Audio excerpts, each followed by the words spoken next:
नमस्कार, मैं अमित पोदियाल और आप देख रहे हैं उत्तराखंड हलचल। तो इस समय घंटाघर में हम मौजूद हैं और उत्तराखंड का सबसे ज्वलंत मुद्दों में से एक जो फर्जी प्रमाण पत्र बनाए जा रहे हैं, इसको लेकर राष्ट्रवादी रीजनल पार्टी फिर से एक बार मुखर हुई है। और बड़े सवाल है कि फर्जी प्रमाण पत्र को लेकर जो शिकायतें हैं उसका दौर जो है लगातार जारी है।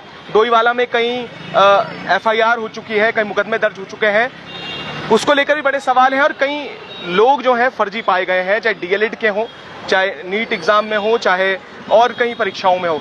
सेमवाल साहब, फर्जी प्रमाण पत्र का जो एक माया जाल मैं कहूँगा पूरे उत्तराखंड में चल रहा है, कितने जिम्मेदार कौन अधिकारी हैं, कौन वो लोग हैं? और सवाल ये है कि एक बिहार से आया हुआ व्यक्ति यहाँ पर कुछ ही सालों में वो प्रमाण पत्र पा लेता है, और ऐसे कई अधिकारी भी हैं, ऐसे कई वो लोग भी हैं जिन्होंने परीक्षाएं दी हैं। क्या कहेंगे इस पर? बड़ा गंभीर मामला है ये, बड़ा दुर्भाग्यपूर्ण है। और इससे बड़ा दुर्भाग्यपूर्ण ये है कि सरकारें इसके मामले में संवेदनशील नहीं है। आज तक जो है बहुत गिनती पे भी जो है 2-4 इक्के दुक्का लोग भी नहीं है जिनके खिलाफ इस मामले में कोई कार्रवाई हुई हो।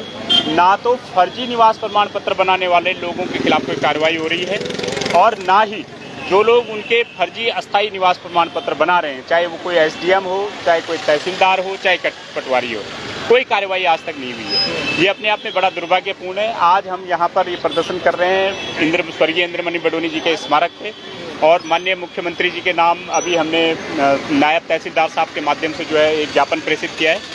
और हमारी ये मांग है सरकार से कि तत्काल जो ऐसे लोग हैं जो फर्जी निवास प्रमाण पत्र बना रहे हैं, उत्तराखंड के मूल निवासियों को जो लोग हक मान रहे हैं, उनके खिलाफ आप तत्काल कार्रवाई करिए। इसके अलावा जो SDM हैं, पटवारी हैं, तहसीलदार हैं, जो भी इस प्रकरण में लिप्त हैं, उनके खिलाफ भी मुकदमा दर्ज करके कार्रवाई हो। जब तक इस तरीके की कार्रवाई नहीं होगी, तब तक ये इस तरीके का फर्जीवाड़ा नहीं रुकने वाला है। आए दिन तमाम शिक्षक फर्जी निवास प्रमाण पत्र, फर्जी जाति प्रमाण पत्र बना करके यहाँ पे नौकरियां पा रहे हैं। नीट की परीक्षाओं में तमाम ऐसे लोग सेलेक्ट हुए हैं जिन लोगों ने फर्जी अस्थायी निवास प्रमाण पत्र यहाँ पे बनाए हैं। उत्तराखंड के लोगों का हक मारा गया है। नर्सिंग भर्ती में ऐसे तमाम लोग जो हैं यहाँ पे भरमार है जिन्होंने फर्जी निवास प्रमाण पत्र बना करके यहाँ पे नर्सिंग में नौकरियां पाली हैं। इसके अलावा DLED है, उत्तर प्रदेश से DLED किए हुए लोग जिन्होंने यहाँ पे फर्जी अस्थायी निवास प्रमाण पत्र बना रखे हैं, तमाम लोग जो हैं यहाँ पे शिक्षक बन गए हैं। और लेकिन सरकार के लेवल पे जो है कहीं भी इस तरीके की कोई संवेदनशीलता नहीं है। ये अपने आप में बड़ा दुर्भाग्यपूर्ण है। तो आज हम लोग यहाँ पे इसीलिए इकट्ठा हुए हैं, और अगर ये रोक नहीं रुकी, अगर ये रोक सरकार का कोई संतुष्टिजनक कोई कार्रवाई नहीं हुई इस मामले में, तो फिर राष्ट्रवादी रीजनल पार्टी इस पर प्रदेश व्यापी आंदोलन करेगी जगह जगह जो है। क्योंकि ये उत्तराखंड बना किस लिए? अगर उत्तराखंड के लोगों का इसी तरीके से हक मारा जाना है, उत्तर प्रदेश और दूसरी जगहों से लोग आकर के फर्जी ढंग से यहाँ पे निवास प्रमाण पत्र बना करके लोगों का हक मारेंगे, तो फिर उत्तराखंड के लोगों का जो औचित्य है, उनका जो रोजगार की लड़ाई, वो अपने आप में जो है उनका हक मारा जाए। सेमवाल साहब, कितनी बड़ी संख्या होगी?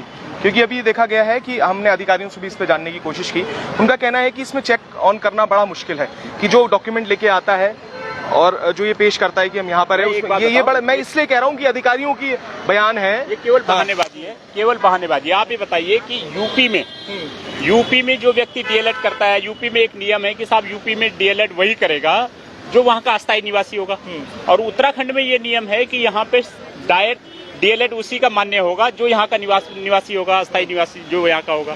तो एक व्यक्ति 2 जगह का अस्थायी निवासी कैसे हो गया? प्रमाण पत्र लेने के लिए यूपी में अस्थायी निवासी हो गया और नौकरी पाने के लिए यहाँ अस्थायी निवासी हो गया। कि 2 जगह का अस्थायी निवासी कैसे हो सकता है? अगर किसी की कार्रवाई करने की मंशा हो तो इसी बात में कार्रवाई हो जाती है कि भाई 2 जगह के निवास प्रमाण पत्र कैसे हो सकते हैं किसी के पास। लेकिन दुर्भाग्य यह है कि सरकारें इस पर कोई कार्रवाई नहीं करना चाह रही है। अगर सरकार कोई कार्रवाई नहीं करेगी तो फिर जनता सड़कों पे उतरेगी, और इससे जो लॉ एंड ऑर्डर डिस्टर्ब होगा उसकी जिम्मेदारी जो है सरकार की। सेमवाल साहब, मैं UCC की भी बात इसमें कर लेता हूँ। उसमें एक पॉइंट है जिसमें 1 साल के भीतर ही स्थायी निवास के जो एक प्रोविजन रखा गया है। ये लड़ाई अभी तो आप कर रहे हैं, पर जैसे UCC लागू होगा उसके बाद अभी की ये लड़ाई कहाँ तक जाएगी, कैसे करेंगे? सरकारी कर्मचारी जो यहाँ पर काम कर रहे हैं उनके लिए भी स्थायी प्रमाण पत्र का प्रोविजन है। उसके बाद ये सारे जब ड्राफ्टिंग हो जाएगी, ड्राफ्ट तो हो ही चुका है, अब अप्लाई होना बाकी है, उस समय क्या रुख करेंगे? देखिए, जो UCC में ये जो नियम है इसमें बाकायदा संशोधन होना चाहिए इसके लिए, और उत्तराखंड में जो नौकरियां हैं, जो अस्थायी निवास प्रमाण पत्र की जो आपने पहले ही वो रखी हुई है कि समय बाध्यता रखी है 20 साल रखी है, वो उसी लेवल पे ये तय होना चाहिए। दूसरा ये है कि जो उत्तराखंड के लोग हैं, हमारी मांग है कि उत्तराखंड के लोगों को मूल निवास 1950 यहाँ पे लागू होना चाहिए।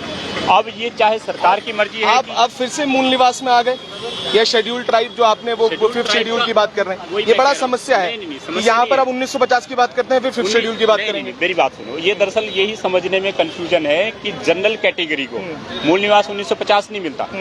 अगर हम लोग मूल निवास 1950 की मांग कर रहे हैं तो जाहिर सी बात है कि हम लोग उत्तराखंड के जो पर्वतीय क्षेत्र हैं उनको शेड्यूल ट्राइब 5 में लाने की मांग कर रहे हैं। हम लोग चाहते हैं कि जो उत्तराखंड का पर्वतीय क्षेत्र है ये पूरा का पूरा क्षेत्र जनजाति क्षेत्र घोषित होना चाहिए, शेड्यूल 5 शेड्यूल ट्राइब में शामिल होना चाहिए, जिससे कि मूल निवास 1950 लागू होने में कोई दिक्कत नहीं। क्योंकि उत्तराखंड के हक लगातार मारे जा रहे हैं और ये लड़ाई और ये मांग क्यों उठी है? ये मांग इसीलिए हमारी उठी है कि भाई यहाँ पे आए दिन फर्जी ढंग से अस्थायी निवास प्रमाण पत्र बनाए जा रहे हैं। तो जब फर्जी अस्थायी निवास प्रमाण पत्र बनाए जाएंगे और उसको बाकायदा सरकारों का संरक्षण होगा तो जनता में इस बात की मांग होना, इस बात का विरोध होना बहुत जरूरी भी है और स्वाभाविक भी है कि अगर फर्जी निवास प्रमाण पत्र बनेंगे तो हम लोग भी कहीं ना कहीं इस बात की मांग कर रहे हैं कि भैया आप इस पूरे उत्तराखंड के पर्वतीय क्षेत्र को जनजाति क्षेत्र घोषित करें, शेड्यूल 5 में लाएं, ताकि सारे उत्तराखंड के लोगों को मूल निवास 1950 का लाभ मिल सके। जो कांग्रेस के पूर्व अध्यक्ष हैं गणेश गोदिया, उन्होंने भी ओबीसी करने की मांग की है, जो पूरा जो क्षेत्र है पहाड़ी लोगों को ओबीसी की मांग की है, और एक क्षेत्र है उन्होंने जो ओबीसी घोषित भी किया। तो मैं ये कह रहे हैं कि इसको किस तरीके से? बिल्कुल उनकी सही मांग है। स्टेट को ये अधिकार होता है राज्य सरकार को कि किसी भी क्षेत्र को वो स्टेट लेवल पे ओबीसी घोषित कर सकती है।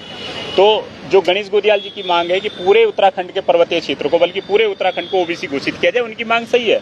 अगर एक बार स्टेट लेवल पे पूरा उत्तराखंड ओबीसी घोषित होगा तो उत्तराखंड के जो पर्वतीय क्षेत्र है उसको जनजाति घोषित कराने में केंद्र सरकार से मांग करने में आसानी होगी। ये बिल्कुल सही मांग है। राज्य सरकार ये जो कर सकती है वो उसे करना चाहिए, और जो करना उसके दायरे से बाहर है उसे यहाँ से विधानसभा से संकल्प पारित करके जो है सेंट्रल गवर्नमेंट को भेजना चाहिए, ताकि उत्तराखंड का जो पर्वतीय क्षेत्र है कम से कम पूरा क्षेत्र जनजाति क्षेत्र। आखिरी सवाल ये रहेगा, तो यूसीसी और ये लड़ाई जो है, यूसीसी इस लड़ाई को पूरा कमजोर करता हुआ नजर आ रहा है। बिल्कुल। ये सवाल यहीं पर है, जब ये आ जाएगा उसके बाद फिर सड़कों पर उतरना पड़ेगा क्या? अभी तो आप मांग कर ही रहे हैं, अब तो प्रोविजन आ जाएंगे। देखो, जब फर्जी अस्थायी निवास प्रमाण पत्र बन रहे हैं, 15-20 साल से जो लोग यहाँ रह रहे हैं उनको यहाँ पे लाभ दे दिया जा रहा है, और तमाम प्राविधान यहाँ पे छोड़े गए हैं कि जिससे बाहर के लोगों को यहाँ पे लाभ दिया जाए। तो इसीलिए हमारी जो मांग है कि जनजाति क्षेत्र घोषित करो। जब जनजाति क्षेत्र घोषित हो जाएगा तो जनजाति क्षेत्र पे यूसीसी लागू नहीं होता। तो हमारी जो मेन मांग है वो इसीलिए है कि ना तो उस पे यूसीसी बिल का भी कुछ औचित्य नहीं रहेगा। यस, ना तो उस पे जनजाति क्षेत्र पे यूसीसी लागू होगा, ना उस पे जो है ये मूल निवास 1950 लागू करने में कोई बाधा आएगी। तो इसीलिए पूरे उत्तराखंड को, हम राष्ट्रवादी रीजनल पार्टी की मांग है कि पूरे उत्तराखंड को इस मांग के लिए एकजुट होना चाहिए और पूरे क्षेत्र को जनजाति क्षेत्र घोषित करने के लिए कार्रवाई करनी चाहिए। बिल्कुल। तो ये थे शिव प्रसाद सेनवाल जी और उनकी पार्टी जो है फर्जी प्रमाण पत्र को लेकर। पर सवाल वही है, यहाँ एक तरफ जो यूसीसी के जो बिल है उसके साथ साथ उसमें भी कुछ प्रोविजंस आए हैं, तो ये लड़ाई कहाँ तक जाएगी ये भी देखने वाली बात है। पर इसमें जो फर्जी प्रमाण पत्र का जो मायाजाल है वो लगातार अपने पैर पसार रहा है, और ये कब खत्म होगा, ये मायाजाल का अंत कब होगा, ये भी देखने वाली बात होगी। हम भी लगातार आपको अपडेट करते रहेंगे। तब तक के लिए जुड़े रहिएगा और देखते रहिएगा उत्तराखंड हलचल।